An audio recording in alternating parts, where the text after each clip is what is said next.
Dealing with and then I had this project that just opened as well. So I had a project that was completing, plus I had my mother passed away. So, yes, and then we had to move my in-laws into assisted living from New Jersey to California.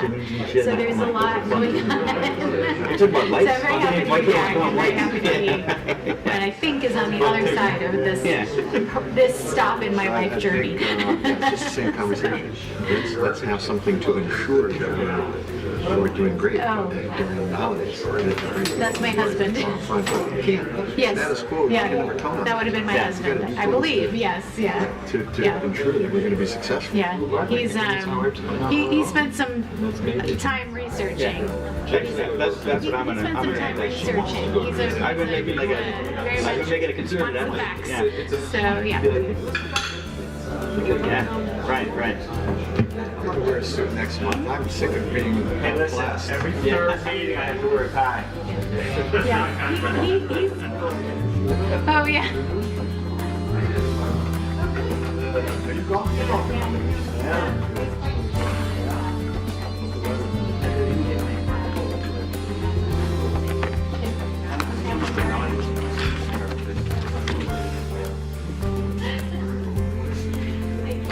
I can't do it. I'm gonna be in Ohio next week.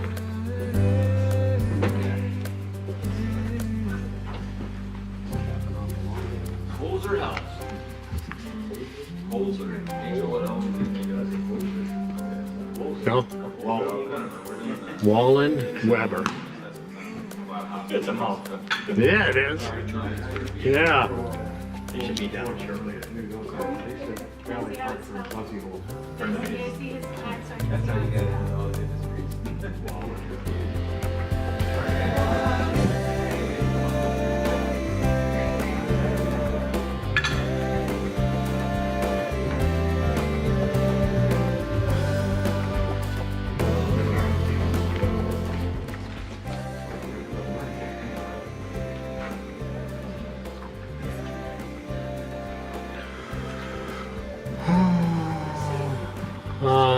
you're gonna have to go down to Jay, down there.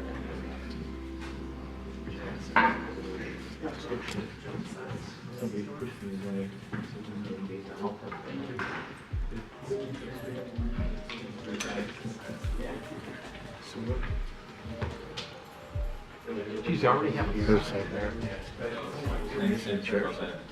Harvard's usually done that. Oh, sweet. Because Jay's here, he was. Yeah. Oh my gosh. Technology Yeah. is not my strength. That's why I have a printed copy.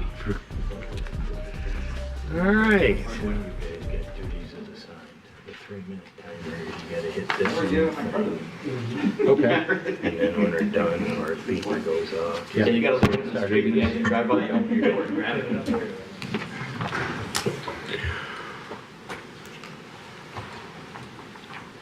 Okay, I think we'll, it's 4 o'clock, so we'll get started here. Okay, at this time, I'd like to call to order the May 15th, 2024 regular meeting of the Royal Oak Downtown Development Authority. At this time, as usual, we will have public comment. So who would like to address the board today? Yes, sir. I have some handouts for you.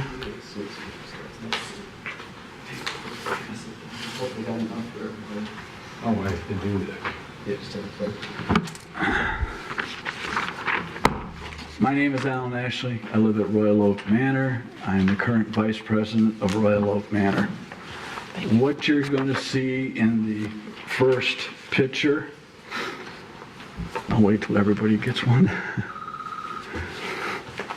This may take longer than 3.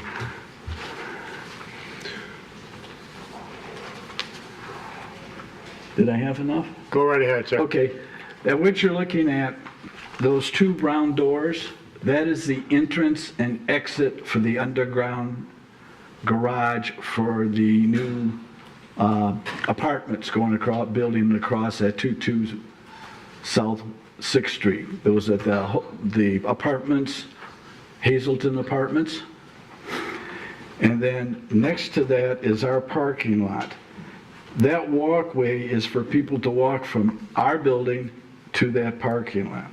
What I would like to see is a large stop sign there at the entrance the entrance onto William Street and a no left-hand turn. The reason is I'm worried that somebody's going to zip out of there, turn left, and we'll have a Royal Oak Manor person walking across the street, and as we are slow walkers, some of us, there could be an accident involved. I want a right-hand turn right there, going north, a 4-way stop at Williams and 6, and a 4-way at Troy and 6. The reason on Troy and 6 is that is where going to be the office. So you're going to have a lot of people going in and out of that building for the office. Then you have this apartment complex with 70 apartments, about 140 people. And then you have that school going on right there. So I'm worried that people are going to come ripping out of that place without a stop sign and turn real fast. If there's no stop sign at 6th and Williams, someone is going to get hurt. It is a very congested area. So that is my first thing, since the Royal Oak Manor is in the DDA area. I would like that changed. The next page is the original building of Royal Oak Manor, and I'd like you to take notice of those little small trees and the lights, the street lights. That was 1972. Now you look at the building, even though it's been changed, those trees are now 50 years old and over there. And right now we have a dark green canopy over that thing. Lighting is terrible. With that new apartment complex, in the winter with school kids running around, it's going to be dangerous. So I'd like to see new lighting put in if possible. Thank you. Thank you very much. Anybody else wish to address the board? Yes, sir.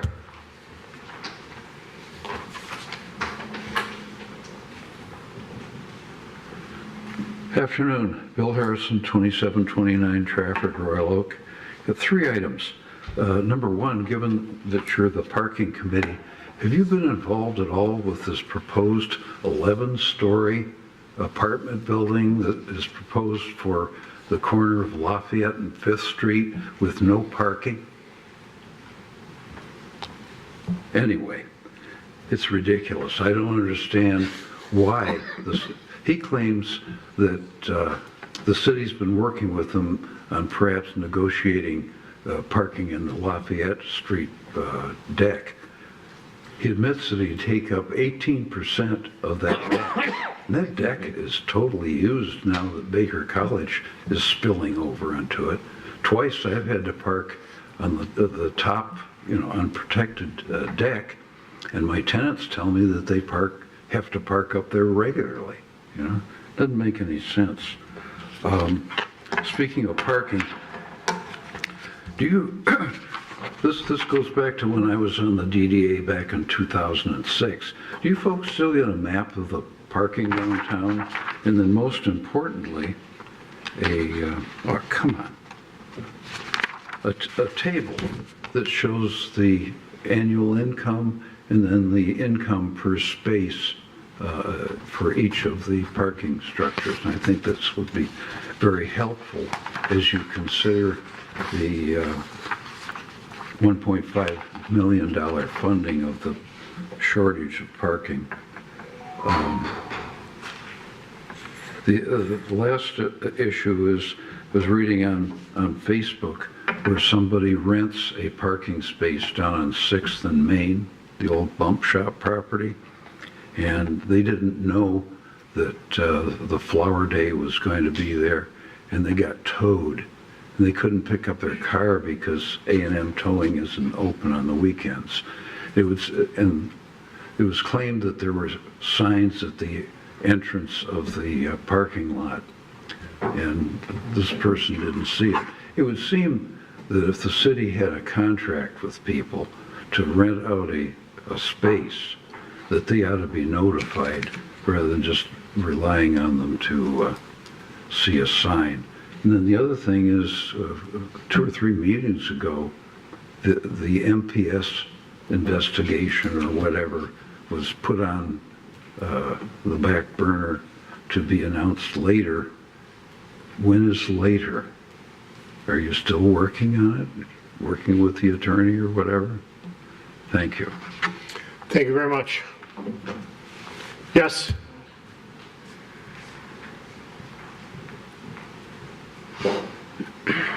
Good afternoon. My name is Frank Hobrecht, and I own the building at 408 South Washington, the old Kresge building. I've been here 2-3 years now, asking for some cooperation on paving our dirt alley. It's still dirt, and it's no longer even on the budget, so there's no hope that this year it's going to occur. But there's an 18-inch drop-off off the back doors of the building. I don't know what we're waiting for. If there was a fire in the front of the building and people had to exit the building, if you were in a wheelchair or a scooter, my neighbors at the 5th is in a scooter, you couldn't do it. And that would be too late. I think it's rude, and I think it's inappropriate. The money is there, we pay our taxes, our neighbors pay our taxes. It can be done. The grade needs to be brought up about 18 inches, pave it, and let's make these doors accessible. We have 3 doors to the back of our building, and I think it's highly inappropriate that we are ignoring those people that can no longer walk. So they can come into the front of the building, and then they would be stuck if there was a fire. So please think about this. Thank you. Thank you.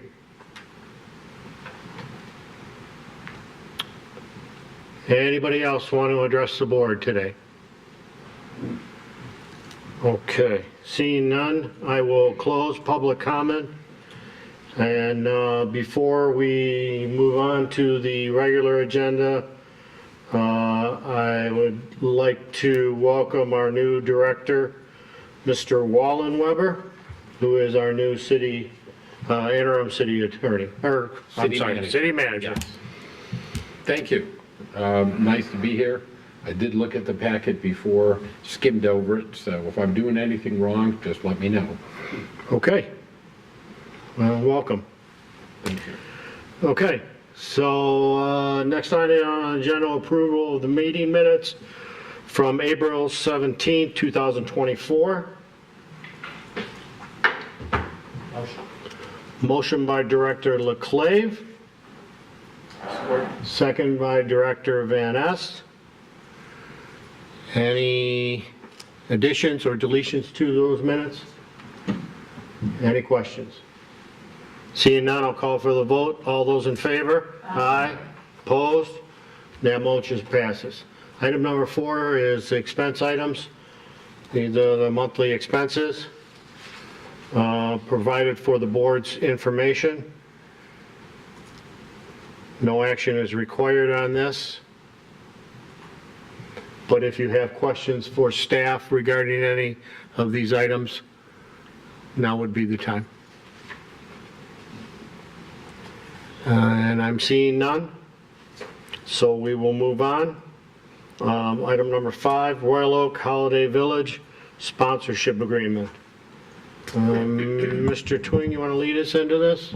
Certainly. The members of the board that are part of the Marketing and Business Relations Committee are somewhat familiar with the request of for the Holiday Village. They discussed it at two of their prior meetings, April and May. The committee in general, I would say, is supportive of the proposal and the concepts and the goals, but as I indicated in the cover memo, there were concerns raised about the requested dollar amount, the fact that the request covers multiple weekends during the holiday season in December, and questions about how to deal with the parking issue if you generate a lot of people come downtown. But again, I would say the majority of the committee was in support of it. Those committee members that are part of the board can add to my comments if they see fit. There is an attached sponsorship agreement that since the last committee meeting I put together with this and received input from Mr. Witz. I believe based on the last indication I had from him, he's supportive of the terms and the outline of that agreement. Mr. Witz is here to kind of give an overview of the proposal as well and make any comments on that draft agreement. The agreement is based on that proposal, which includes the 5 weekends, the request for $350,000. It does break out how those payments would occur based on the sponsorship. It assumes that requires that the city of Royal Oak also contribute funding towards the event, and I believe that's a mutual request or requirement from Mr. Witz as well. If there's questions on the sponsorship agreement, we tried to identify the scope of the activities that would be taking part and when they would occur. I'll let Mr. Witz kind of outline that as part of his event. Also attached to the end of the sponsorship agreement is the proposal that was reviewed and discussed at both of the committee meetings. The only resolution that I put in the draft or in the cover memo was one if the board wanted to consider approval of the holiday event sponsorship and authorize myself as executive director to sign that. With that, I'll kind of stop and see if there's questions of me. I know, as I said, Mr. Witz is here to can outline the program, and then other board members that were part of the committee, if they have comments, I think can weigh in as well. Okay. Well, before we bring this to the table for discussion, Mr. Witz, did you want to address the board, or did you want to wait till question time? Sure, I will take a quick moment. We'll adjust the board.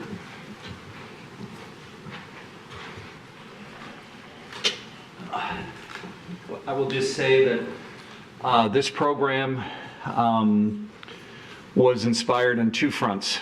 The first came from the DDA's interest in seeing us produce a holiday event last year where there was approval of a 3-day program.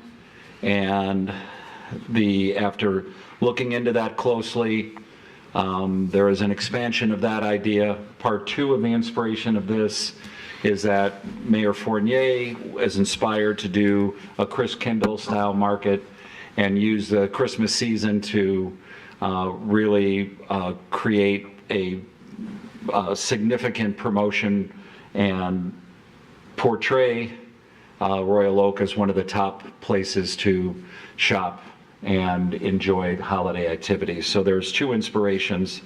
From last year, we got approved for $100,000 for 3 days. This year, we're talking about on the DDA side, $350,000 for essentially 19 days. There's 18 days of the Christmas market and an extra day, what we would probably see the tree lighting relocate to Centennial Commons and be part of a park lighting, that would be part of this whole holiday, village extravaganza. The cost per day last year was at $33,000. The cost per day this year is at $19,000, and there's much more significant activities that are being presented this year versus last year that really stretch out, well, and just offer a lot of value to the community. It's free admission. It allows for local Royal Oak businesses to utilize some of the structures throughout the program. There's room for 8 structures that can be divided up between local businesses that are interested in, participating. I appreciate the work that Tim did on the contract after the meeting, and we worked and incorporated changes that, in our opinion, held us more accountable, even, to delivering on this significant investment. I will not go through the deck. We went through with consumer marketing. I'm available to go through the deck, but I'll leave that as a question because I want to be respectful of time and just say that we're excited. From my experience in doing large-scale programs, I believe this is a great event that we can deliver on and, bring a solid amount of people and a significant amount of promotion to the downtown. So I will wait for questions. Could you stay close to answer any questions? And then if there's questions on the structures, I also brought Mike Simon, who is our production manager. As you guys, many of you know, who led the production of the skating rink, and Mike is overseeing the build on the structures as well. So he is here with me too. So Okay. thanks. Okay, so this will be set aside the time for the board to ask questions of staff or directly to Mr. Witz. So this would be your opportunity if you do have some questions at this time. Director Van Nest. Mr. Witz, could you talk a little bit about the huts and being able to reuse those in future years, and maybe any other ideas you had that to use those during the year or something, and that kind of thing, and just how we would get more bang out of the buck for those? Sure. Come on, join me, Mike. So I'll start and I'll let Mike finish, because again, I'm not a tradesman, but what I will say and what Mike's corroborate is that these are good for 3 to 4 years, could go longer, might need some parts. So again, that would lower the cost of this program if it were to be successful by 85 to 100,000. Again, we're also purchasing some lampposts and street signage that we also think would have duration to it. So again, there would be a value of this, again, from Mike's experience as a tradesman, 3 to 4 years of use. We have put into the agreement that the DDA would have the rights to use the huts and that we would be responsible for storing the huts, so they would be at your disposal to use for any event, throughout the year. The cost would be to that specific event, you use them just for transporting them. And we've created them in a way that, that they're easy to transport, they're modular. And Mike, I'll let you speak, just to the construction and the flexibility of these, because, they not only can be built as a 10 by 10, but they can be connected to another one and be built as a 10 by 20, 10 by 30, 10 by 40. They transport modularly, and they also have different styles as well. And since the meeting we had with consumer marketing, Mike's even done some more detail to some drawings. I don't know if they're relevant to hand out, but could you add to anything that I said or didn't say properly in this? So I can go ahead and hand out these, or if you want to hand out as I talk about it? I think you can just talk through it. Or Tim, do you have the proposal on The original one. That works. I think that works. Page 7 or 8 should do it for us. Right there. Right here, that's a good one. All right, so this is showing you an overview of these models. So the fact that they're modular design means that each of these walls can come up and go back down. And then, Tim, if you can go down one more slide. Thank you. What's fantastic about these and how universal they are is that you see 4 different finishes here. You have a serving window, a single door, and a double door there. Once these are built, those 4 different finishes can come out, be interchanged, and moved around as need be in between seasons, or even leading up to the build. So to your question, how could this be reused down the road? If we build only French door versions for the market, if that's what the vendors asked, and then if you wanted to have some type of pop-up vendor there for 2 weeks in the summer, we could take out that French door without having to do a new build and slide this other serving window in there. As far as use over multiple years, while the entire structure will be wrapped in wood to achieve that German look, that finish of a German finish, the studs themselves are actually made out of steel. The first parts out of wrought on any of these structures, or if you have homes you may know, would be the wood finish. This allows us to easily replace that wood finish, maintaining the structure, not having to do a major rebuild. Thank you. Yep. Questions? Director Yazbek. Just thinking out loud, we were on 5th Street yesterday talking about the 5th Street improvements. I don't know, these might be very cool for some kind of pop-up event or weekend of doing something, so that's just one use. I was in support of this program at the committee level, and before, we'll talk about the overall concept in a minute, but just while you're up here, in the agreement that we were provided with, it's fine. I did notice, and I guess I want to be more comfortable with some language about not procuring vendors that might compete with certain businesses in the downtown. It's paragraph 3 in this agreement. It says that JWA shall attempt to avoid hut rentals to businesses, competing businesses for the identified concepts here. Greeting cards, coffee, hot chocolate, and adult-themed accessories. I would like to lose that word attempt and just say shall avoid.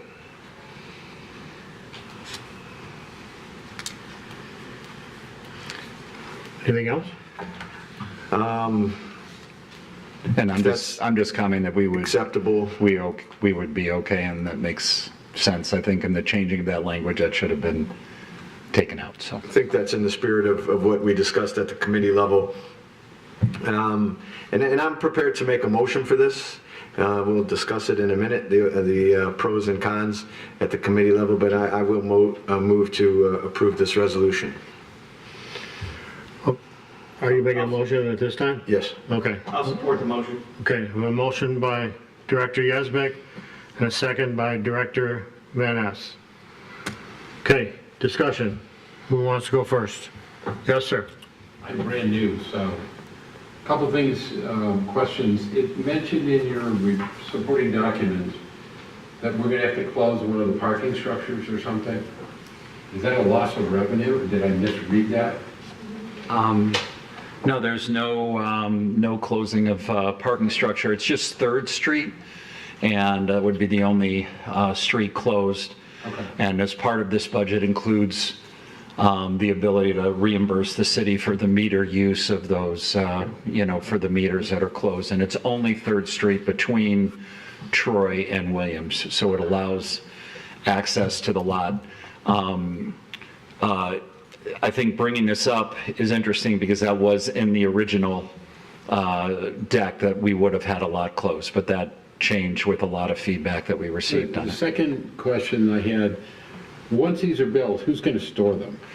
We're responsible for storing them. Okay, it's not something we have to dump on DPW? It is not, well, so, I mean, if DPW had the space, we would reach out to them as a resource, but we're responsible for finding Okay. storage at the end of the day. If it's easy and the city can support and it's not a expense. I haven't visited other than to drive by DPW, and I only remembered from years ago, and I don't think they had a lot of space. But, And we're not taking up a lot with these. These store Okay.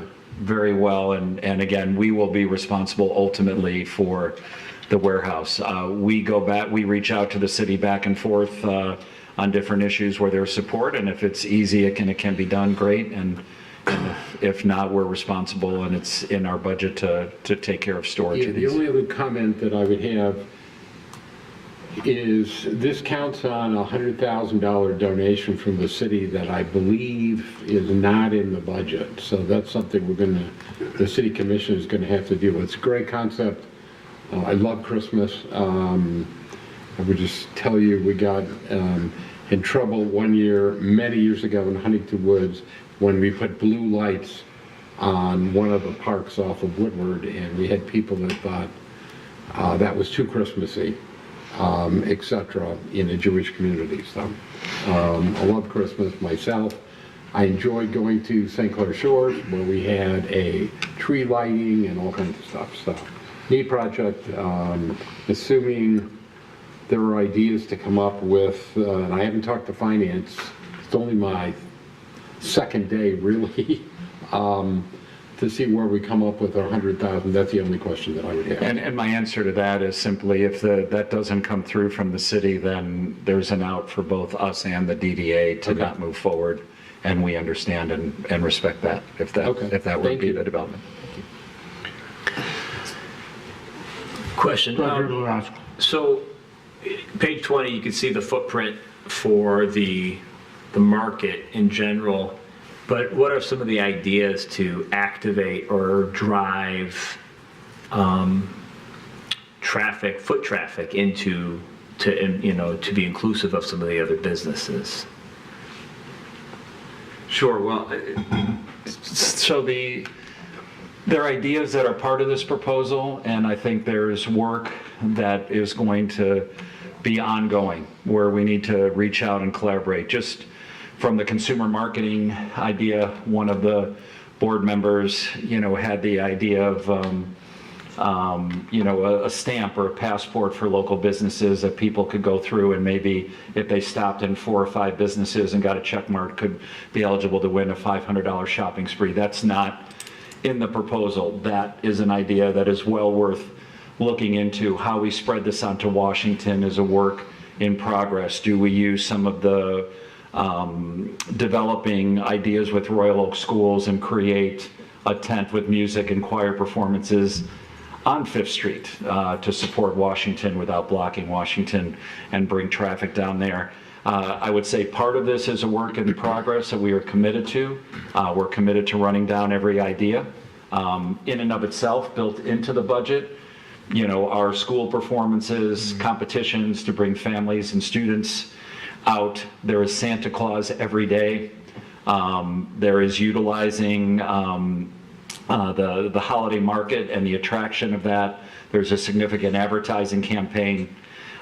There is a Christmas train. There are different activities that would rotate on 3rd Street, which could be a carousel and some outdoor rides. It could be a zip line one weekend. So there's going to be activity that brings, in our estimation, in the 10,000 10,000 people per weekend kind of thing is our conservative, estimation on that. We think there'll be a great spill there. I think there, in fairness to that question, there is going to be work that'll be ongoing. We've proven ourselves as a collaborative organization. We have a toy drive that's a part of this. We'll work with community organizations. We have 8 business opportunities that the businesses can draw people back to their stores. That can, again, let's say you have 24 businesses sign up for this from a retail standpoint. Those businesses would each have like a weekend and a half. And again, they can also draw people back to their stores. So I think these are things that we have a lot on the table that's included. But we also, have work to do to use the power of this program to spread folks around the downtown, not just on Main Street. Yeah, I like that idea of just being mindful and how do we spread activation to benefit some of the other businesses. So I appreciate that.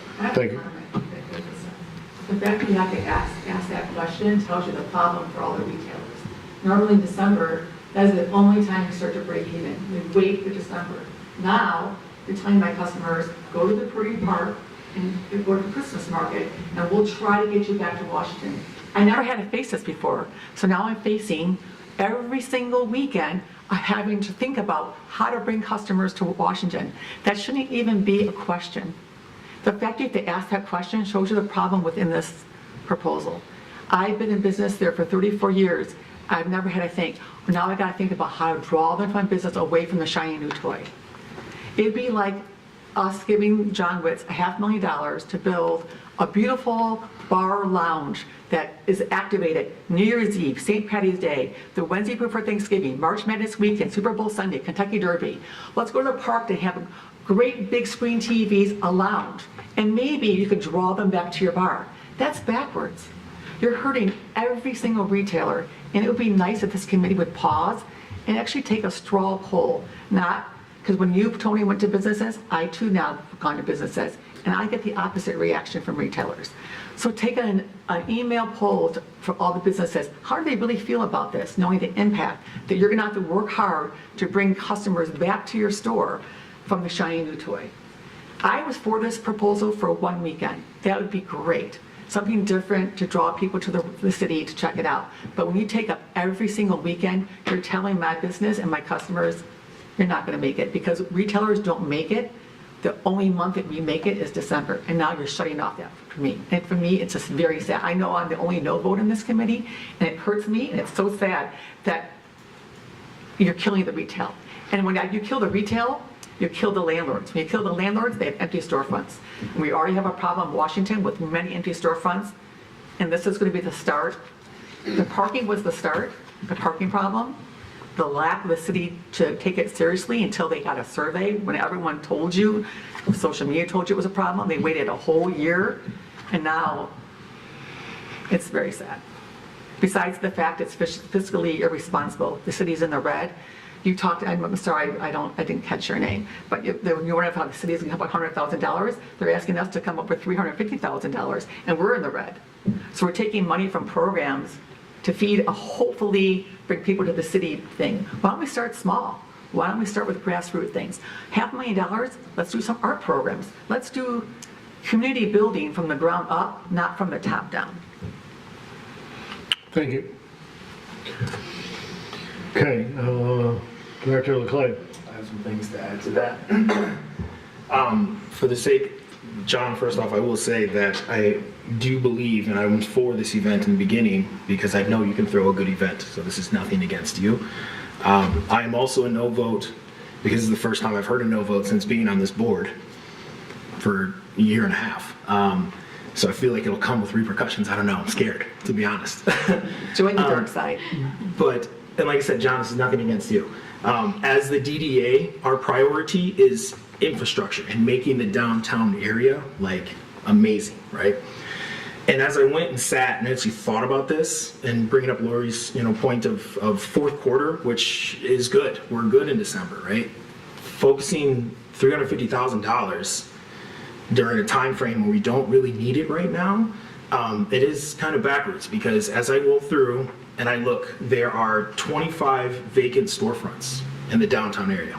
I counted yesterday. We have an upside down budget of $1.2 million, right? That does not make sense budget-wise. Our facade and the curb appeal doesn't really look, there's so many things, the trees and the grates that, I know we're working on some of that stuff, but there's still foundational aspects. Probably like the street lights and the benches and then the list, it just goes on and on and on. I'm not gonna take everyone's time, but what really like was a knife to the thought process of this is that we have a parking deck right now with an elevator that hasn't worked for months.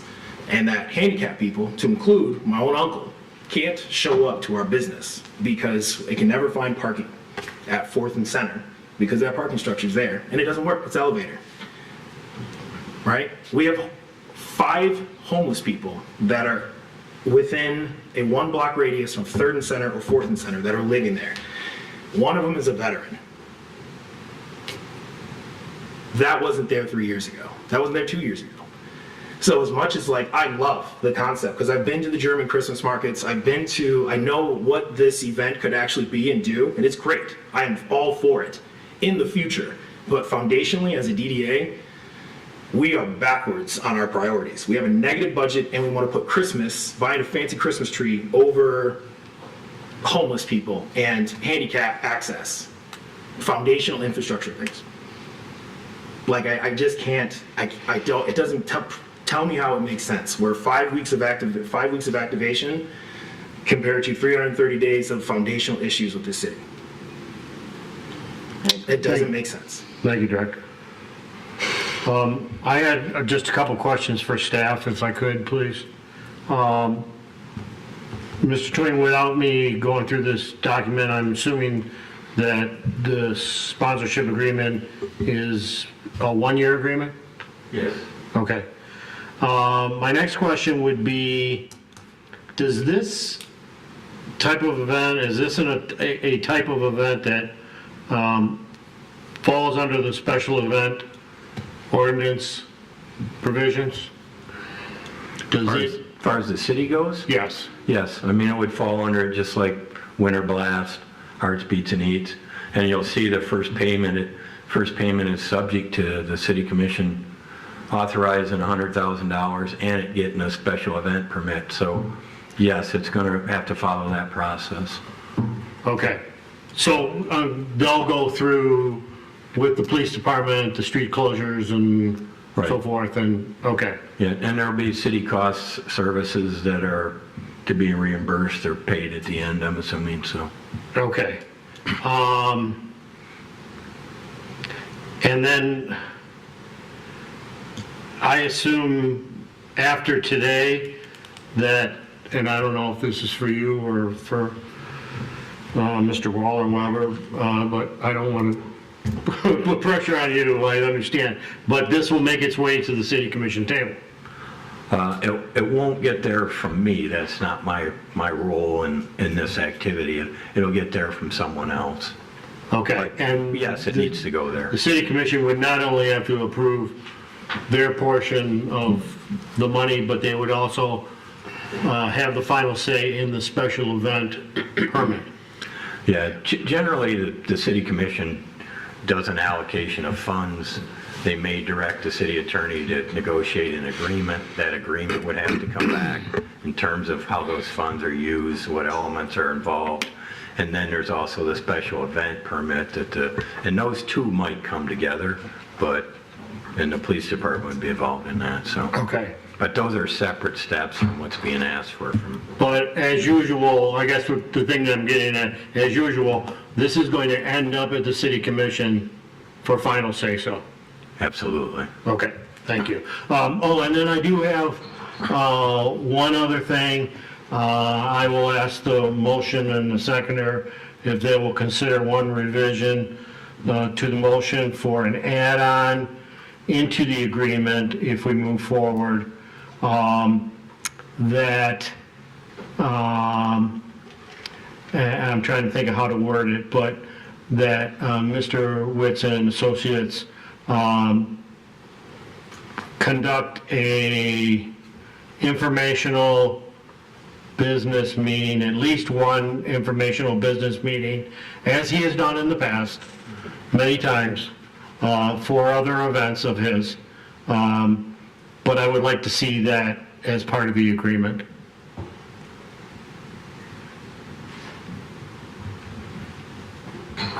If that's okay with Director Yezdi, and the second was Director Van Ness? Is that right? Yes. Okay. Yes, that's fine with me. And also, I should have clarified that that language modification in the agreement was part of my motion as well. Right. Yeah. Removing the word attempt. Sure. Yes. Yeah. Go ahead.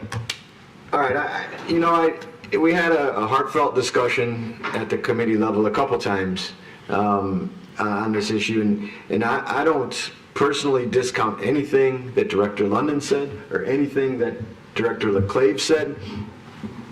At first, I had to convince myself that this was a overall positive thing for the downtown. Director Van Est and I spent a couple hours walking into some businesses and talking with some people, and what we received was very positive feedback, and an embrace of the opportunity to participate in the markets and take some of their product and maybe introduce it to new people that don't come to the store on an annual basis. I don't discount any of that, but I just, for some of the very arguments that we've heard about parking and how it's hurting the downtown, or some of these foundational things that could be better, and I want to clarify in a minute that spending this money does not prevent us from doing any of these good things that need to be done. And I guess I'll ask that now. Is that true? Are we having to, if we sponsor this event, do we have to set aside elevator repair or anything else that really needs to be done? Is that true or false? Well, you have an approved budget for fiscal year 24-25 that starts July 1st.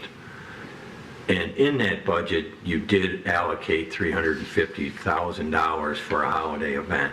It wasn't specific to the event that's in front of you today. So your budget for next year has these funds allocated.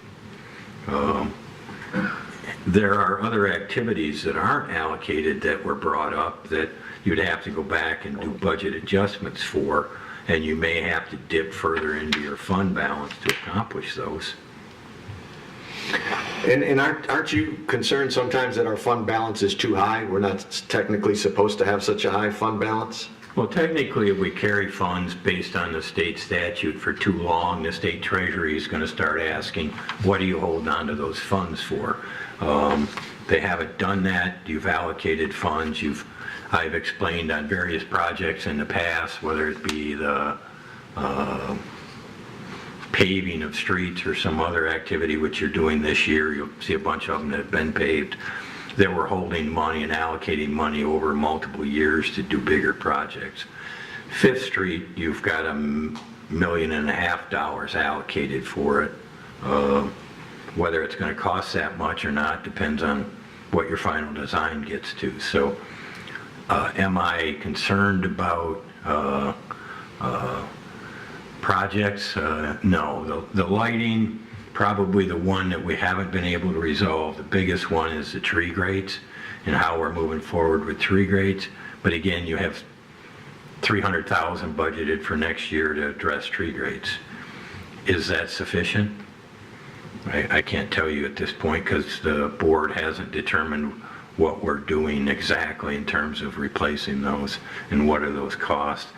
Daniel's been out taking pictures and inventorying those to determine how many there are, how many need adjustments.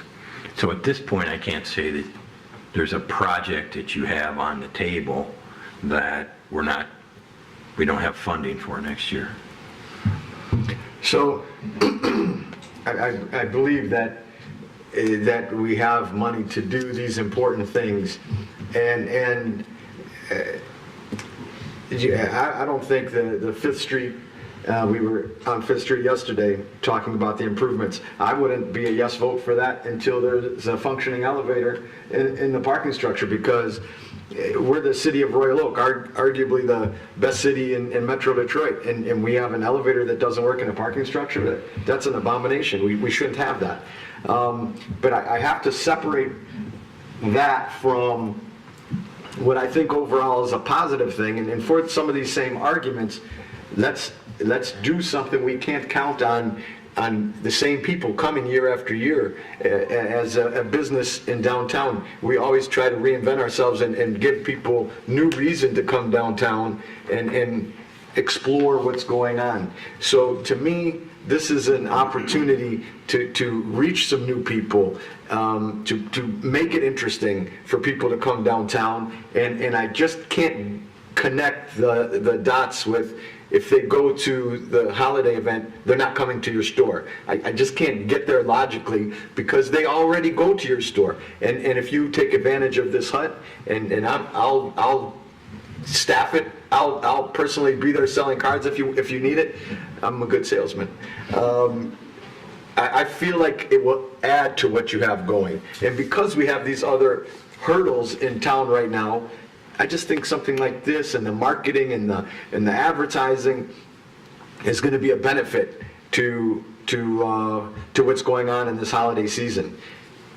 There's no guarantees, but we know what this gentleman does with marketing and advertising, and the quality of what he brings to the table. So I have to land on the side of, I think this is going to be an overall positive thing for sure. In the retailers that Director Van Ness and I talked to on Washington, they want to make sure that there's circulation on Washington, and we've had discussion. We have to make that happen. We have to come up with some creative ways to get these bodies into the businesses, treasure hunter or whatever these ideas are. So I don't think that, if I thought that this was going to prevent us from fixing these foundational things, I couldn't be for it either. But I think we're able to get to both places, and I think this is going to help us, ignite the downtown over the very important holiday season that we all count on. And so for the same reasons that we're exploring Fifth Street and doing something interesting and active there, I think I support this thing. And then I also have to look at the next item. I can't help noticing we're going to spend $300,000 on lights. The lights are nice, but I don't think anybody's coming to Royal Oak for the lights. But we're going to do it, and I think it's because we can do it. But if I had a choice between either one, I'm going to do the one that's I know is going to bring some people and promote Royal Oak in a very positive way. So that's why I came out on supporting this at the committee, and I made the motion here. Okay. I've got a number of board members that want to make some comments. I'll start with Mr. Dubach. Thank you. No, I appreciate the comments that have been made. I think in calculating the value of this, I've been on the board for 2 months now. I've been to 2 infrastructure meetings, and at those meetings we've discussed trees and grades, streetlights, and Fifth Street. So the infrastructure conversations are happening. That's an ongoing body of work, and capital investment improvement is never ending. There's always going to be something we have to need or upgrade or fix. So there is no finish line there where we'd say, okay, now we can move on to these kind of placemaking and events that draw people in. So I have to put that aside, because we have to keep chugging along on capital investment and improvement, but that can't be at the cost of dealing with things right now, especially, which you all know more than I do, the challenges that brick and mortar retailer facing that go well beyond the borders of our city. And an event that is going to quadruple the number of bodies we have walking downtown our street during the peak buying season, I would think is a good thing for all of our restaurants and retailers, and also for the vacant storefront issue. Because if they see during that time when everyone's making their money, we are tripling, quadrupling the number of people that are potential customers within a few blocks of a storefront, that makes those properties much more attractive. As far as the dollars, like, we passed a budget that does consider this investment. So these aren't dollars that we're spending above and beyond what we've already agreed to spend. And then lastly, I would say every other downtown is happy to eat our lunch. Like, this is a very, very competitive market for shoppers, for bodies, for people going out to eat. And the media value alone, putting downtown Royal Oak as the place to be on everyone's TVs and on everyone's laptops and everyone's streams, because people are down here posting and sharing and talking about how much fun they're having down here. Just what we generated from the ice rink alone was worth the price of entry, because it made us a part of the conversation, talking about something very positive and a very joyful, holiday-centric experience people were having in the colder months. And so, considering both sides of that equation, this feels to me, again, like along with infrastructure improvement and making sure things are working down here the way they should, the exact kind of thing that is in the charge of a DDA is get more people down here. Make this an attractive place to be. Given all the options that people have, we need them to choose to come to downtown Royal Oak, especially in the holiday season when everybody's competing for those bodies. So I appreciate the debate, but for me, this seems like a worthwhile investment, as well as the purchase of the long-time infrastructure that we can deploy in a number of different ways. These huts that we can use for other events and things that can bring additional value. Thank you. Okay, I've got two at this end. Either one of you want to go first, it's fine. Both of you got to. Just very, very briefly. Most of my friends and colleagues just so happen not to live in Royal Oak for whatever reason. Rochester, out on the west side, Livonia, whatever, St. Clair Shores. And I've only been on the DDA for, 1 year, 4 months, and 15 days. But usually when I talk to them, I float like whatever we're talking about and whatever we're doing. And, they're interested in it, they think it's cool. But most of the time they don't come. When I made a concerted effort to try to talk to people about this, and this was the kind of thing where they were like asking questions and genuinely thought, that's really cool. It's the kind of thing that will get somebody to get in their car in Rochester and drive down here. And I think that's a customer that the retailers wouldn't have had otherwise. Maybe they just go to the event and go home and don't go to the retailers, but at least we had a shot. If 5, 10, 15, 20% of those people that wouldn't have come otherwise, if we can get them to do something, then that's a huge win. So that's why I support this. I think it's worth the risk. In addition to that, almost half of the investment is this, the huts and the lighting and signage and so forth that we'll get some more use out of. And if we, with the boardwalk thing, you could use the huts for that. Who knows what else? We can get creative with that later, and that'll be here for us. So, it's not like we're just, just putting money into advertising or whatever. There's actually, a little bit of a capital expenditure here too. Thank you. Director Leclerc. So I just want to clarify for the sake that I do believe in this event, absolutely 100%. But once again, it's just the priorities for the sake that, we are still trying to figure out these parts. There's a lot of, working these. Why don't we work these details out before we commit to it? Still prioritizing just throwing money at it and saying, hey, let's hope this works. Let's make sure and take the time to research. And while we're doing that, because, I don't think we need to do this now. We can wait a year. Right? This could be a 2025 thing. We get our budget looking a little bit better and proper and not red, and then focus on those issues that we do need to take care of now, these problems that are lasting the other 330 days. So I do want this to happen. If this was 2025 and our budget looked good, absolutely yes. Right now, no, we need to prioritize our infrastructure. I know it's an ongoing thing. You're absolutely right. But there's issues that we could be taking care of now, during this summertime of 2024, and that's what we need to be focusing on as a DDA, in my opinion. Okay. That's where I'm feeling. So, did I see your hand, Director Keith? Yeah. I just, for me, one of the key things to this effort, as John, you mentioned that there's some things to work out, right, in terms of talking with Sal's things.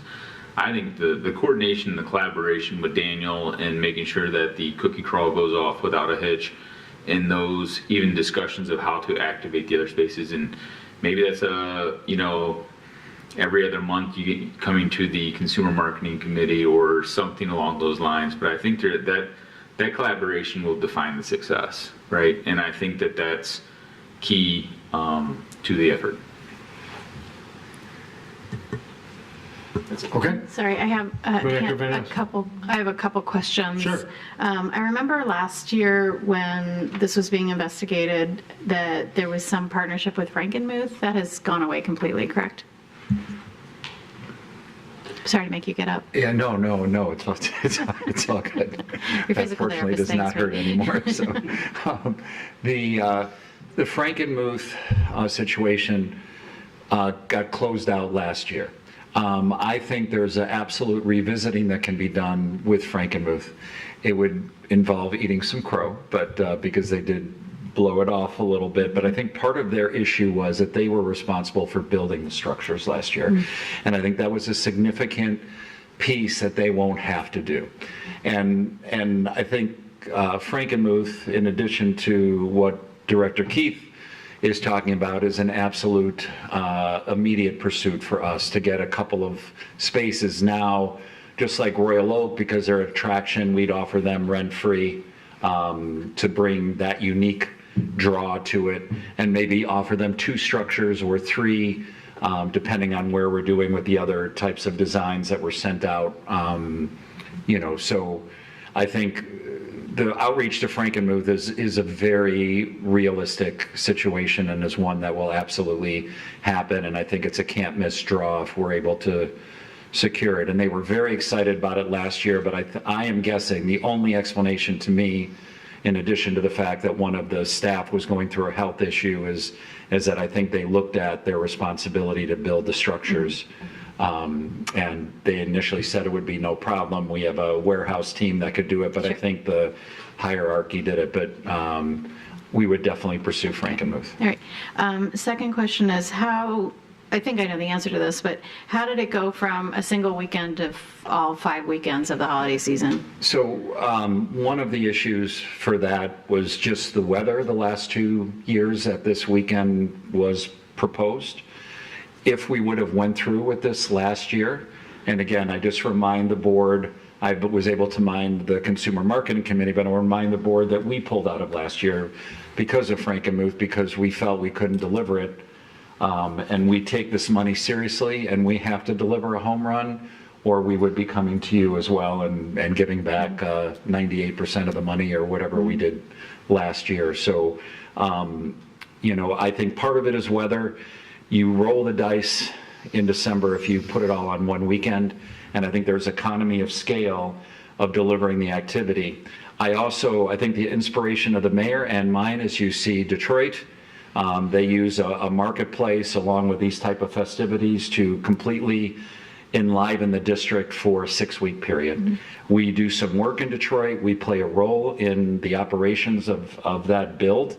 It's a very small role, but seeing that as a 6-week or 5-week plan, I think is part of the inspiration, the amount of foot traffic that's walking around Campus Martius Park, how that supports Woodward Avenue, how it sends people down Woodward, down Monroe into Greektown is built off of that. So I think those are, 2 answers for you. Next question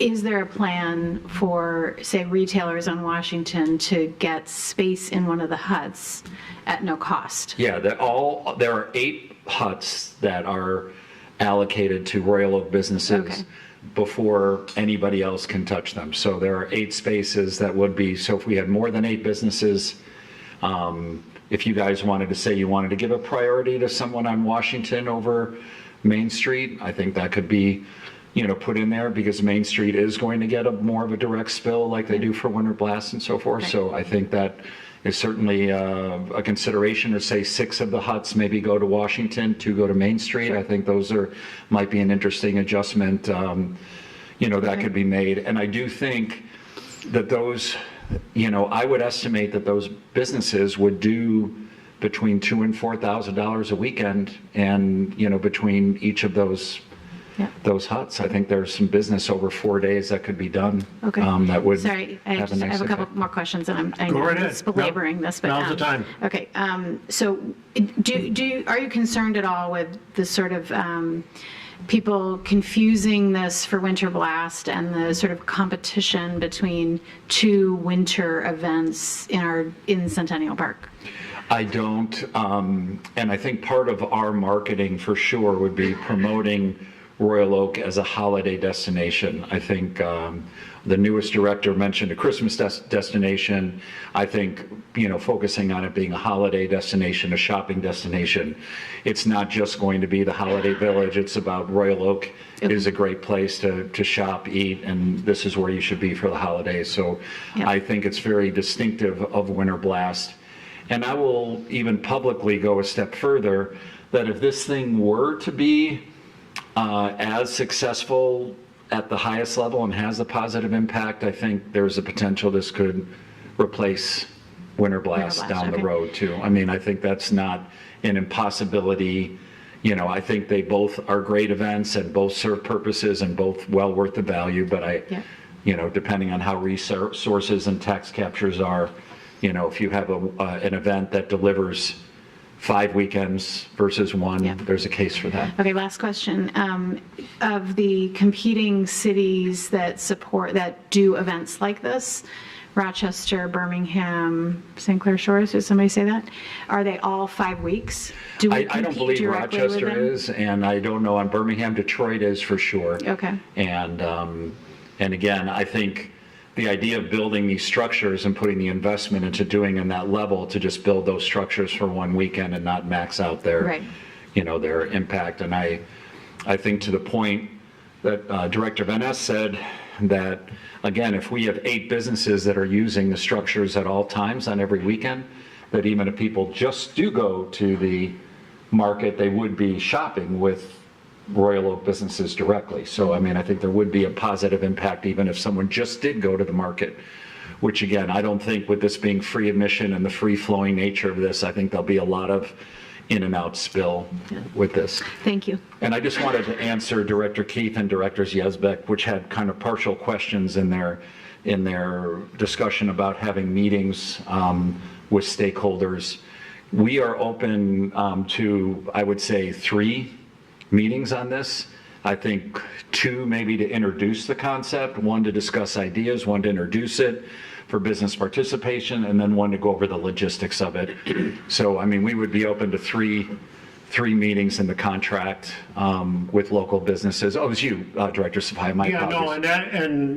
That's awesome. I totally appreciate that, and my only suggestion is the same suggestion that Director Keith is, if you work with Daniel on those informational meetings, I think that'll be a lot more effective in getting more people involved. Absolutely. So that would work out well.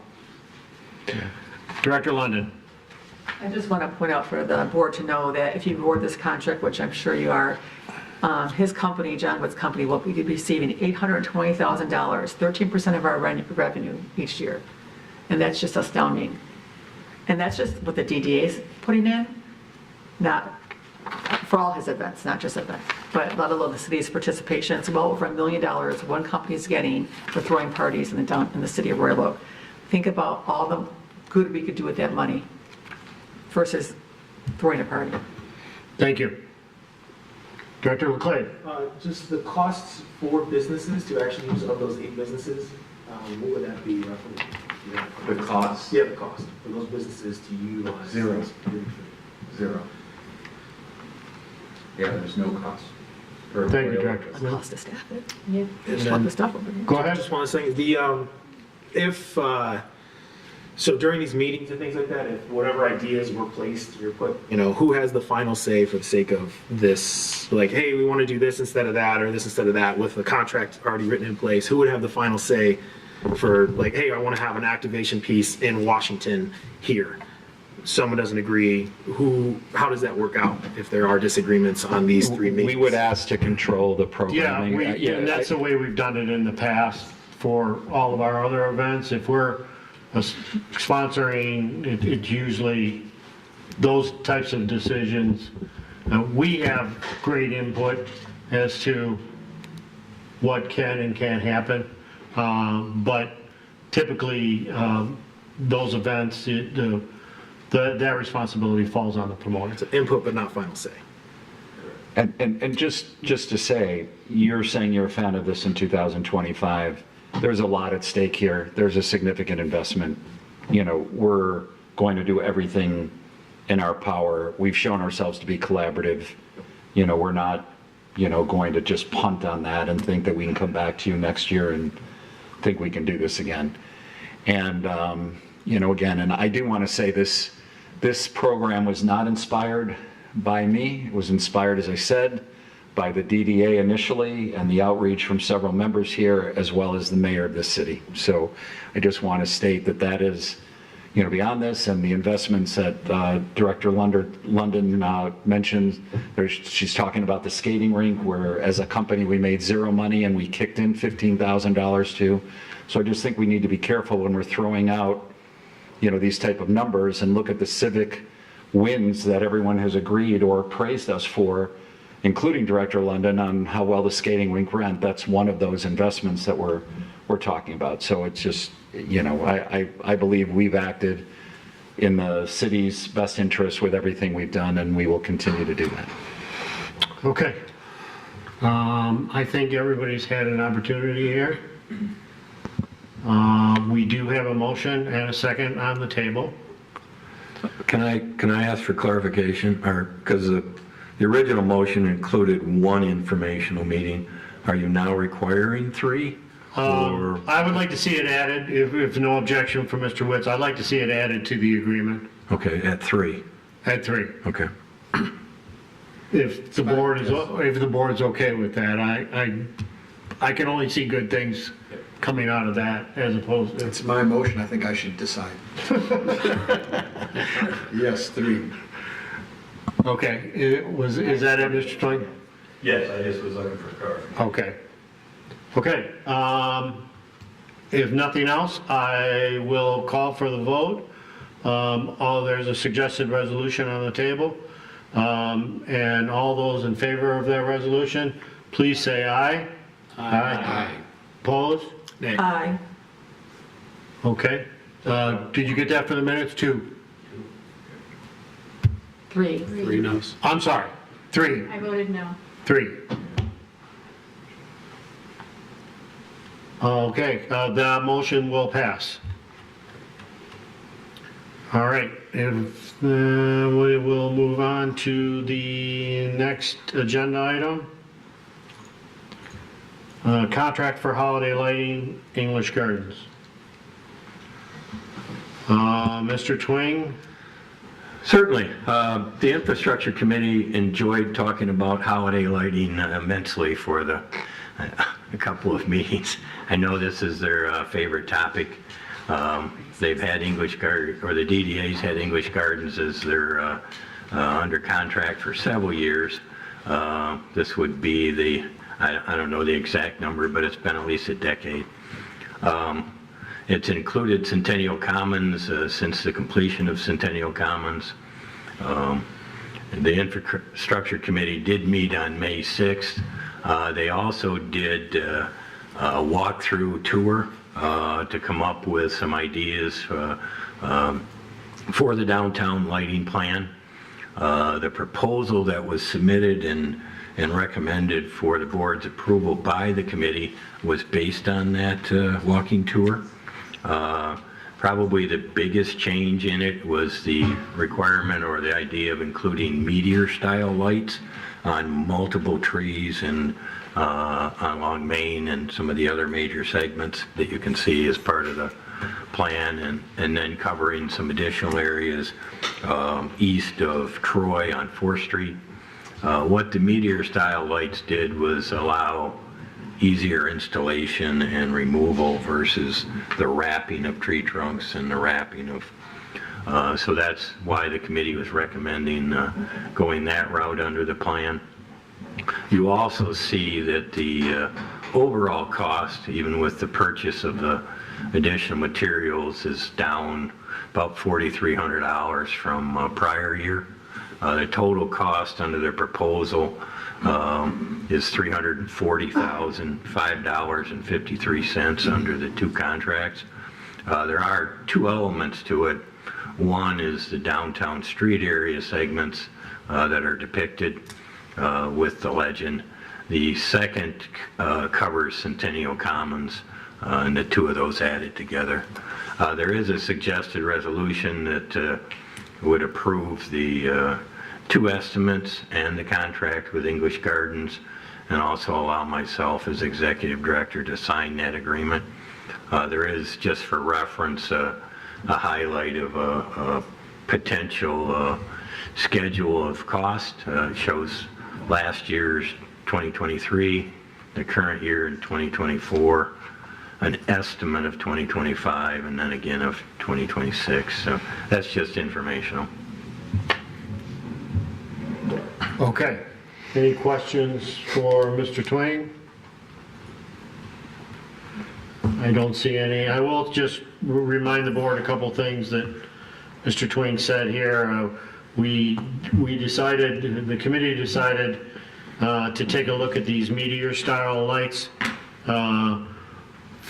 for a couple reasons. A little change of pace. They are significantly less labor intensive, which does save the city quite a bit of money. It also gave us the opportunity to put lights on 4th Street from Main to Knowles, I believe, which there has never been lights on that street in the past, and they've always wanted lights down there, so we were able to do that this year. And it'll also give us the opportunity that if the board likes this style of lights, there are other areas that we may be able to, when it comes time to recycle the lights, we may be able to substitute these meteor lights for the wrapped lights, which are much more labor intensive and much more expensive. So it made sense to go in this direction. You'll also see this year, correct me if I'm wrong, Daniel, but we have 4 locations, 2 on Main Street and 2 on Washington, that English Garden's going to attempt to string some lights where the banners are currently right now. We're going to string some lights across Main Street and across Washington in 2 locations on each street. The cost of these, all I can tell you is that I've been doing this for 15 years now, and this is pretty much the consistent amount that we've spent on these. Every 2 or 3 years we have to recycle them, so we do get some reduced cost for a couple of years, and then the 3rd year it goes back up to when we have to purchase all new lights. So this is the norm. This is not much difference. As Mr. Twain did say, we did save some money this year, and hopefully we'll be able to reduce that some more in the future. Those are my comments. Mike, the only thing I'll add is that the committee did make every effort to be as mindful as possible, just like you said, to spread the lights into other streets with some of the cost savings due to the decreased labor. Yeah, and to go along with that, Director Leosso, if we can find more significant savings, we might be able to spread the lights out even a little further in the future, some areas that may not be done. One thing I just want to remind the board, in case you do get asked, there are some areas that don't get done, and it isn't because we didn't want to do them, it's because the trees are not capable of, they're not mature enough to handle the lighting in some of those areas. Mostly that's some of the side streets going across, one side or the other, possibly. So that it's not like we didn't want to do them. We would have done them if they were capable of being done. So, Director Lund. You started to ask Daniel the question. So are there going to be lights strung across Washington and Main Street? That was part of the walkthrough request, but I don't believe it was included in this proposal. Okay, So that's something that we'd have to revisit with English Gardens. I thought we had that. Because that would be cool. I see these numbers and I think I'm in the wrong business. Exactly, yeah. No, you're right about that. And garbage cans. Yeah, yeah. Dr. McClay? Yeah, that's what I was gonna say is like, I mean, God forbid, as a veteran and knowing with the Army that we like to bid stuff out to a whole bunch of contractors. Have we ever looked at anyone else? Has English Garden's been the only person who does I it? agree with that question. I think Mr. Twim can probably answer it better than I. I think he probably knows the Is there history a better than I monopoly here or do. what? I believe we did do an RFP at one point. Well, you've done RFPs at every, I mean, you've done it on different occasions. The issue is having someone that's capable of doing the downtown our size. Some of you that have been on the board long enough, we actually had a firm out of Indiana that was hired several years ago and then disappeared when they figured out they couldn't finish the job and make money. So and English Gardens is local. I also think one of the items they do that's hard to get out of other bidders is their warranty, their products, meaning if they're not working, they come back and replace them. So there's been some benefit of sticking with English Gardens. So they're the best. Yeah, and we did talk about, the potential of bringing in companies maybe just to do Centennial Park or something along that line. And I think that's still part of the discussion. Anything else on this matter? Okay, Director Keith? I mean, I'm just going through the map and just seeing where, we did add the lights east on 4th, and I just, as I'm looking at the map here, it would be nice to kind of see it come both ways on both sides of 4th and up and down Main and kind of creating a nice, cross there of like major entryways, thoroughfares into downtown. I just, in terms of future, I'm not saying that needs to be changed, to me that was just, as I look at the yellow, I see, it could be cool if it was a straight plus sign or. Okay, I'm going to ask Daniel to explain it because I think he's going to explain it better than I. What we did and what we're doing and why we did it. Absolutely. So what you just mentioned, the crosshatch there in the middle between Washington and Main, part of the issue on some of those side streets, as Mr. Twing already alluded to, which is the tree size. You'll notice on the plan that there are about 3 trees that run up and down Center Street there. There's one that sits right next to Little Bros Burgers on 4th Street, one right next to the parking structure on Center Street by 3rd Street, and then one across the train tracks over by O'Toole's.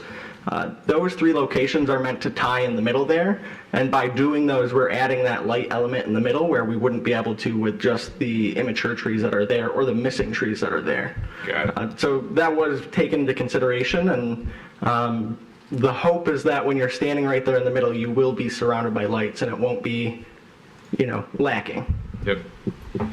Yeah, and just to add, because I'm familiar with that block, I mean, on my side of the street, there's 2 trees missing, so there's nothing to, No, go, I just, go it from. just would So- be, I think it could be a good way to welcome you from Woodward definitely. going in forward. I think when the lights I are think up, that's- I think you're gonna see them because we picked 3 mature ones that were kind of in the center, and I think they're gonna stand out. Good. Okay, if nothing else, I would like to entertain a motion. Motion. Motion by Director Leclave, supported by Director LaGrasso. Any further discussion? If not, I'll call for the vote. All those in favor? Aye. Opposed? And that motion passes. Okay. Next item. Advertising plan. Is this you, Daniel? It is. Okay. So just to jump right in, overall, the intent here, it breaks it up into 2 different sections, one being ad placements, so those are our paid advertisements, the second being contractors. In the first section, the ad placements, we would continue our same budget allocations for iHeart and Effect TV, which are our radio and broadcast over TV. A little bit different in speaking to our ad reps, iHeartMedia pointed out something crucial, which is you know, during the months of July, August, September, we're on the airwaves a lot, not only from our budgetary spending, but from Arts, Beats, and Eats. And so to create some efficiency there, we're taking the same amount of dollars we would be spending and instead loading them into a section of the year which is experience slower time, which is January, February. Q1 is typically where we're down. And then also loading in some dollars there in the middle for the holiday season, which, I mean, self-explanatory as far as getting folks downtown for the holidays. Continuing our investment of Royal Oak Today for hyper-local advertising. On your station when you arrived was the current quarter's 4-page spread that we placed related to downtown events and social district for this quarter.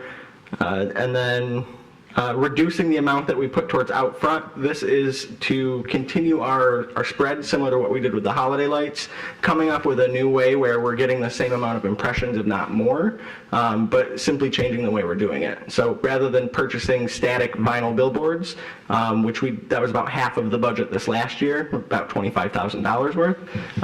This upcoming year, we would instead target 4 periods of digital billboards with essentially it allows us to change the messaging halfway through if we needed to as well.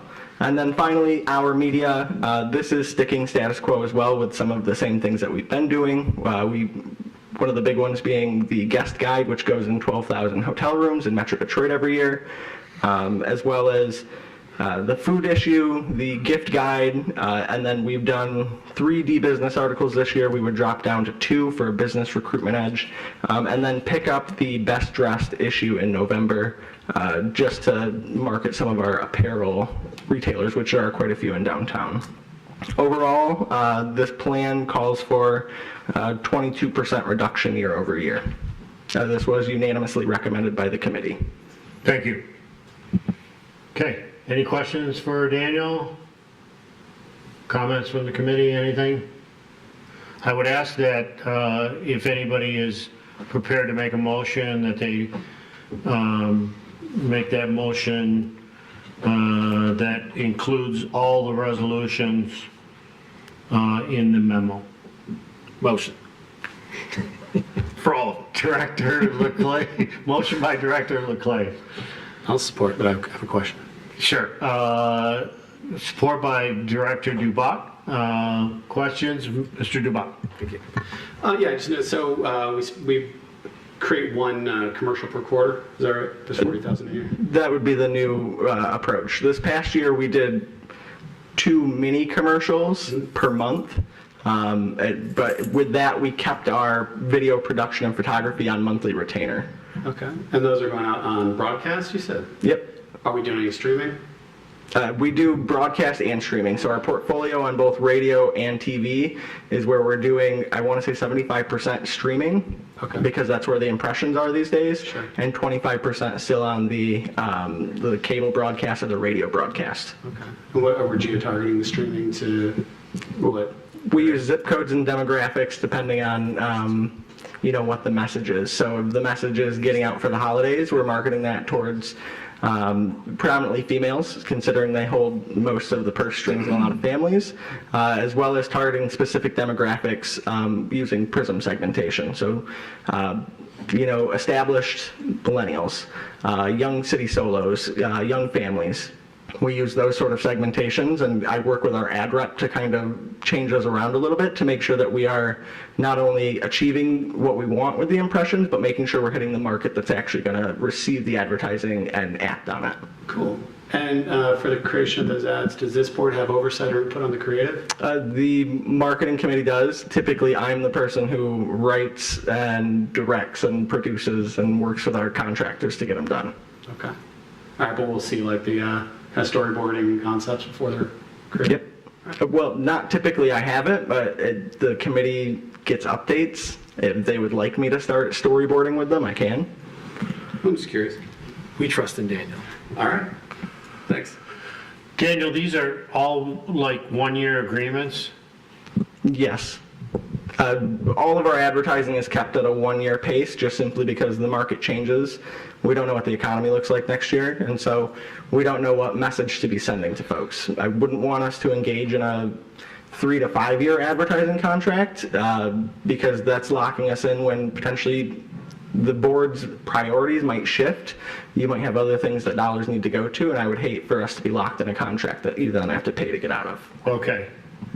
And then in the future, you're going to bring these back to us when they near their expiration dates? Absolutely. Typically, these are lined up with the fiscal year. Since I began, that's something I've done with most of our contracts to ensure that it falls into the budget process where we can outlay those dollars in the budget without having to go back and do a bunch of amendments. Okay, thank you very much. Go ahead. Is this number consistent with what we budgeted? Yes. Great. This is exactly the number you budgeted. Good work, Daniel. Yeah, these dollars are already in next fiscal year's budget. Okay. If there's nothing else, I have a motion and did I get a second? Yes. Second was Mr. DeBuck. Okay. On the table, anything else? Nothing else? I'll call for the vote. All those in favor? Aye. Opposed? And that motion passes. Okay, and our last item, Placer AI subscription. Daniel? You'll recall at the previous board meeting, the approval of an agreement with Placer Labs to conduct or to purchase software on an annual basis where we basically count foot traffic to downtown, as well as the other piece of providing a business service to our downtown businesses. Of this, we added on the tool Persona Live, which allows for some more segmentation as far as market analysis. One thing that Placer neglected to include in our quote, which was requested, was the tool Contacts, which allows us to essentially reach out to national chains that fit into certain spaces and give us direct contact with them.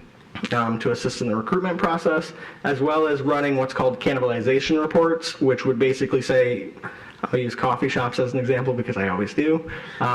Somebody comes and says, I want to open a coffee shop in this location, and we run the cannibalization report. It tells us, yes, there's a need here, and the index says that you would have up to this many customers that could purchase that, or no, the market is oversaturated and it wouldn't be advisable. In pointing out during training that this wasn't included, Placer said that they made a mistake, and as such, they've offered the tool for the next 1 year at $1,500 instead of $5,000. The committee did unanimously recommend this, and essentially what you're doing is you're making a new motion to change the dollar amount you approved last meeting and upping it $1,500 more. Questions for Daniel?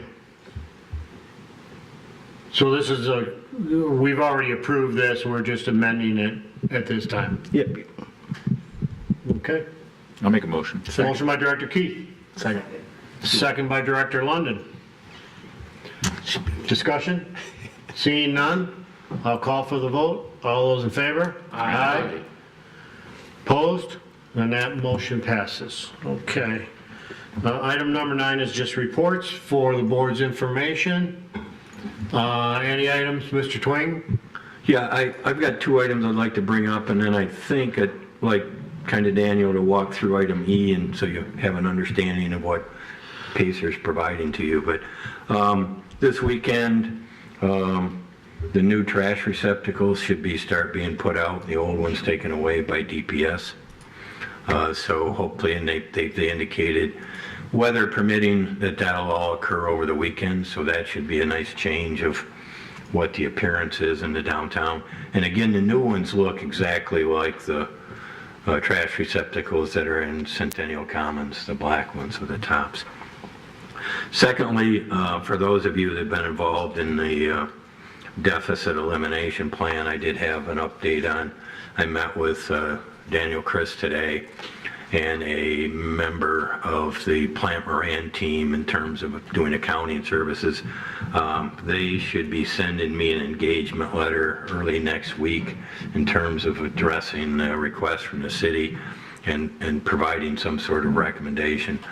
The engagement letter is going to require your approval, so I may be sending out a request for a special meeting so that we're not waiting until June, but I'll wait till I get that next week. So I would very much appreciate if I'd send it out early next week, that we meet as soon as possible so that we can keep that moving forward. But those are my 2 items, and I don't know if you want to run through the Pacer thing or not. Yeah. So item E, the placer initial analysis here. This is just, having access to the program for 2 weeks. In here, I've included a combination of 4 reports. I broke them up by timeframes. So what was pre-COVID, during COVID, quote unquote, if it ever really is over, and then post-COVID.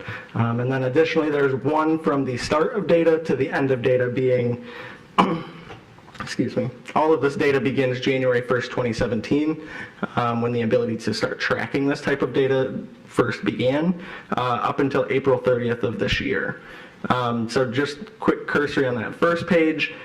So comparing the 3 breakdowns, you can see in here that the visit frequency being how many times somebody comes to downtown, how many times they come back. During COVID, we experienced a significant downtick in the frequency folks were coming back, and that's not something that's rebounded since. The average dwell time has consistently risen across all periods.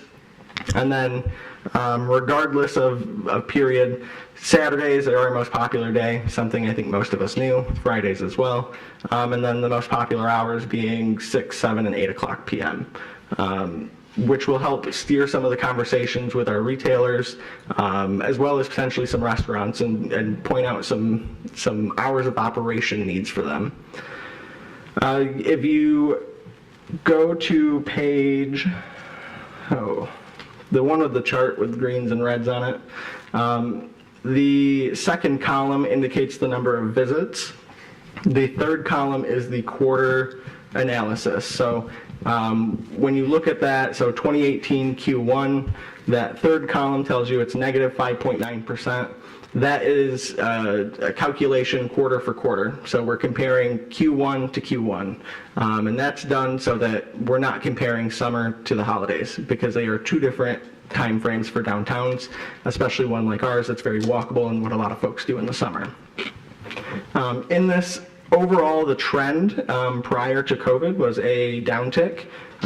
So prior to the pandemic, we were already on a downtick as far as year-over-year visits. I want to say the percentage I calculated was about 5.5%. So then if you look during COVID, the period I indicated between the initial lockdown and then June 2021, the lifting of state restrictions, you'll notice once further analysis is done in benchmarking, this is likely identical across downtowns everywhere, just due to the nature of reduced capacities leads to reduced number of folks.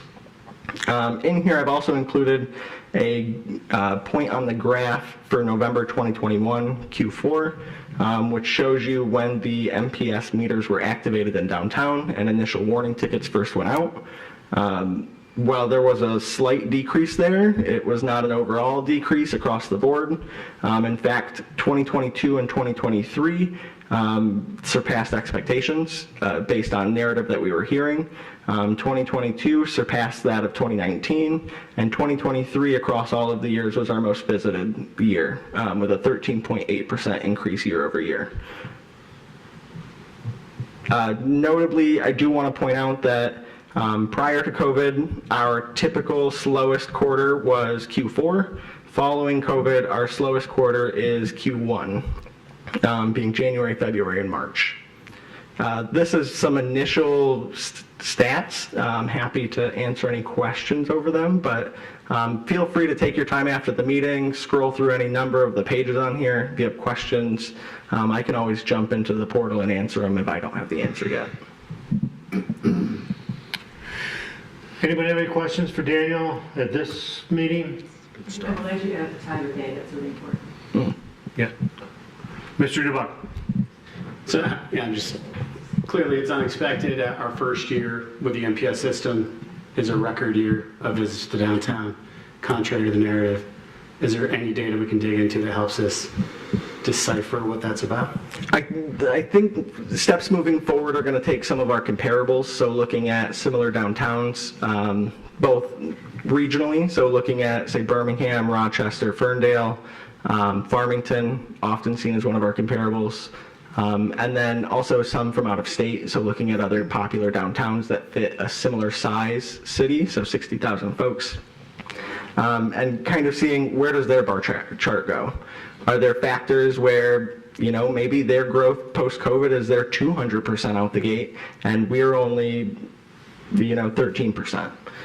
So being able to compare those bar charts to say, is it we're doing better than ever and, meters aren't in the equation, or is it we're doing better than ever, but we could be doing better without these? And so there's going to be a lot more time invested in running additional reports and kind of comparing and contrasting. Yeah, I'd say this, the 17, 18, 19 compared to 23, it's really encouraging.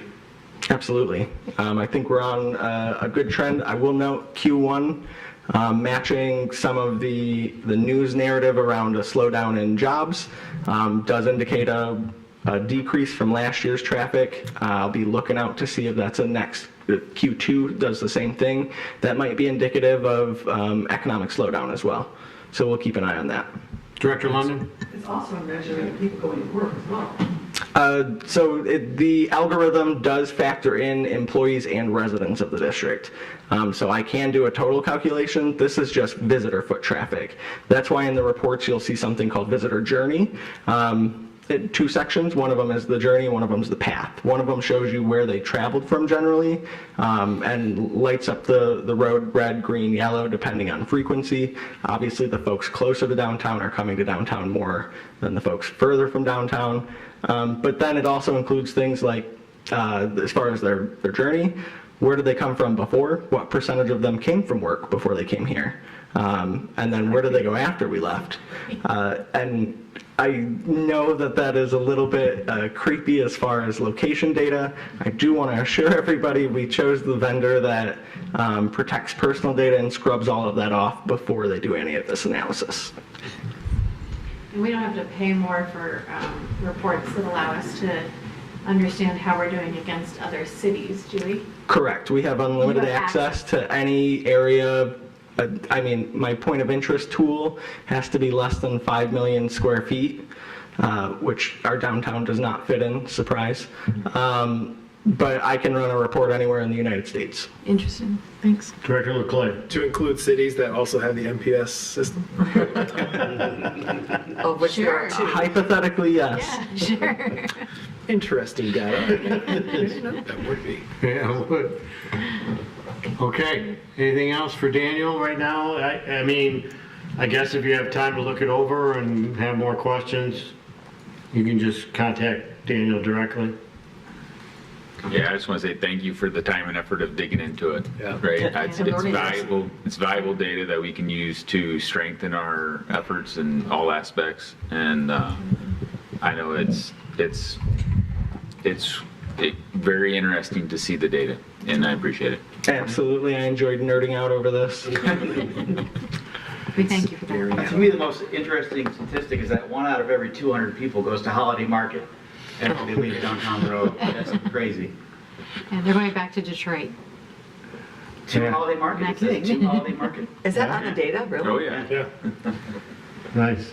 And all of this you volunteered on your phone. Everybody that works in Detroit. How do you stop that? Okay, anything else anybody want to bring to the board's attention? Director Yazbek? What's the status of the elevator repair in the parking structure? I take it it's the Center Street parking structure? Yeah. Yes. Yeah. Well, we were told by the previous city manager that we were informed that there was a grant That's that correct. was I'll check with the... applied for and approved to repair that. Let me check with the facilities manager tomorrow to see what the status is, and I'll send an email We out. spend time trying to encourage people to use the parking structure, so that makes no sense. Yeah. Yeah, if you could look into that, Mr. Twing, that'd be great. Just indicate, the use of an elevator in the parking structure is critical. And we really would be in violation of things, whether there's a grant or not. We'll talk tomorrow about this, but that should be a high priority to get fixed. It's been over a year. And I'm not sure who our vendor is on it or anything. It has a long history. The problem is it's ancient and the parts for it aren't even Yeah, made anymore, so you have to rebuild the Sounds entire like thing. it's, I can't think of the elevator repair people, but we can talk tomorrow about that. It's Okay. Director Leclerc, motion. Motion to adjourn by Director Leclerc. Second by Director LaGrasso. Let's do it. Any discussion? Seeing none, call for the vote. All those in favor? Aye. Opposed? And we are adjourned.